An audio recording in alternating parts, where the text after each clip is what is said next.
ஆசை கோபம் களவு கொள்பவன் பேசத் தெரிந்த மிருகம். அன்பு நன்றி கருணை கொண்டவன் மனித வடிவில் தெய்வம். இதில் மிருகம் என்பது கள்ள மனம், உயர் தெய்வம் என்பது பிள்ளை மனம்.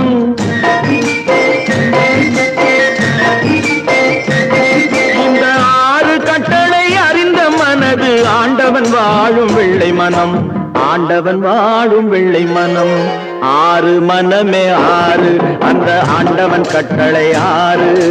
தேர்ந்து மனிதன் வாழும் வகைக்கு தெய்வத்தின் கட்டளை 6, தெய்வத்தின் கட்டளை 6.